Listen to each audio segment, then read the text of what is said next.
So staying out late at night, coming home at 4 or 5 in the morning, and then having to be up at 7 to go do my 9 to 5. Fortunately, I was young and I was able to hang for about a year, and then I just couldn't. I was falling asleep at work, and I got caught. I got caught. You know, I was working inside of a little kiosk selling cell phones, and one time I just kind of, let me do some inventory here on the floor, and then I guess I was snoring and somebody caught me. Oh my God. And I'm like, oh. Oh my God.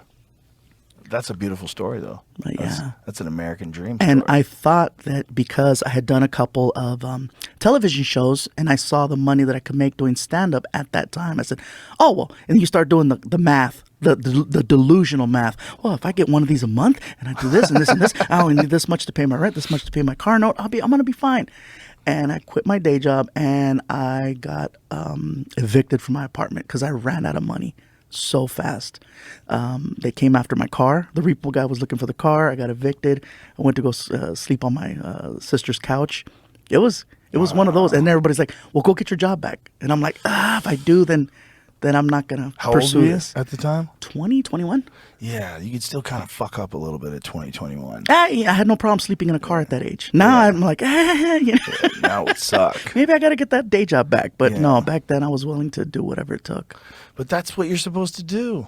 You know, I've met a lot. Tony did that. I know a lot of people that did that. A lot of people slept in their car. Brian Simpson was homeless. Yeah. It's like, if you really believe in it. You know what? Yeah. What are you willing to do? What are you willing to sacrifice to make it happen? Because there's a path. It can be done. It's just not easy. It's not easy. And you got to hope you have talent and hope you're not delusional and hope you can figure it out and maximize that talent. Because a lot of people say that they want it, but do they? You know, it's like... A lot of people say a lot of things. People are scared of being uncomfortable. That's really what it is.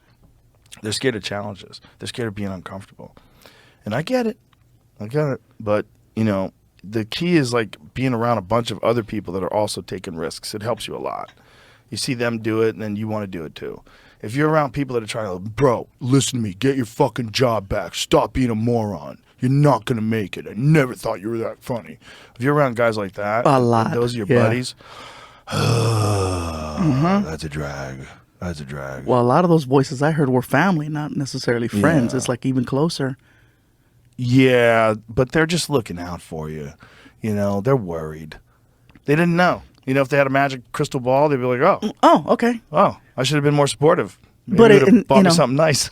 In the beginning, they're also like, oh, you want to do that? How cool. Yeah, right. You can do it. Go for it. Follow your dreams. Happy for you.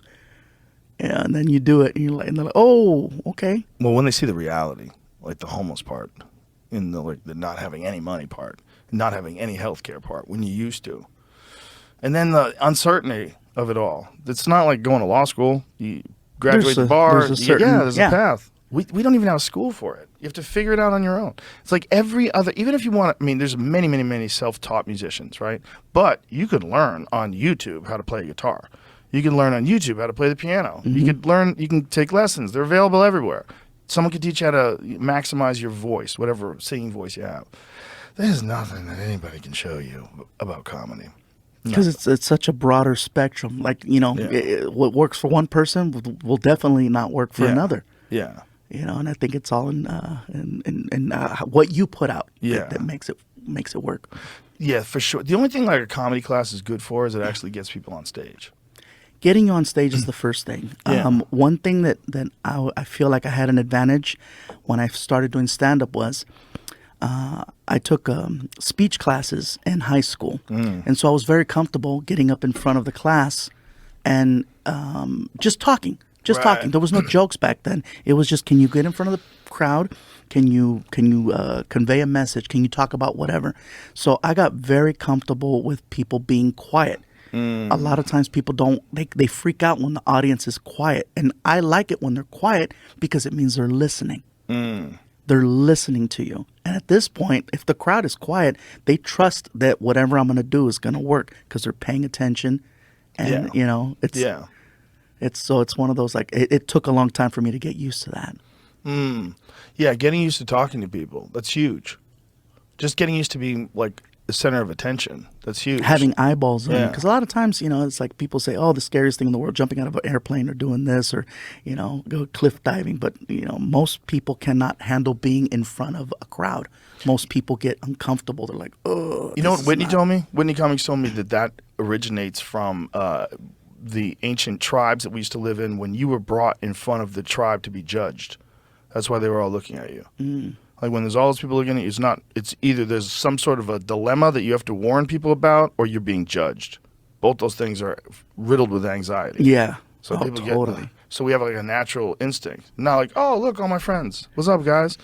It's just like, oh, Jesus. Everyone's looking at me. Holy shit. Yeah. I was teaching martial arts, so I was used to people listening to me. So I did that. I think that helped me a lot because I had a lot of social anxiety when I was young, like just talking to people. But then when I had to learn how to teach people, so I'd teach classes all the time. So I'd always have like groups of people that I was demonstrating things to. So I got used to talking to people that way. Yeah. Then you get a microphone and you hear your voice for the first time on a PA and you're like, bizarre. Oh, wow. That's, Yeah. I remember like hearing myself and like, that's what I sound like to people? Like, oh, let me put some bass in there. Yeah. Also, you learn how to use the mic, and then there's the dilemma. Do I keep it in the stand? Do I hold it? There's What so do I many do? factors. Someone taught me about mic technique, the way you hold it. Do you hold it tight, high up? Do you, there's some comics that ride the mic really low or keep the mic really low. And there's some that choke them, have it right here like they're rapping or something. Like they're rapping. Yeah, Joey Diaz keeps it in the stand. And that works for him. Yeah. That works great for him. Kevin does the same thing. Kevin Hart will keep it in the stand. And, I've tried that. It does not work for me. I need to be mobile with it. I feel like I have too many hands. I want that right there. And then- I want to be able to switch hands. I want to move it around. And then I'm one of those that tells stories with their hands. So I'm always, gotta be able to be mobile and move and just, all right, here we go. It's crazy that you made it and then started getting in at the clubs in LA. That is crazy. Yeah, so first time out on the road, I was doing a comedy club called Bart Reed's Comic Strip in El Paso, Texas.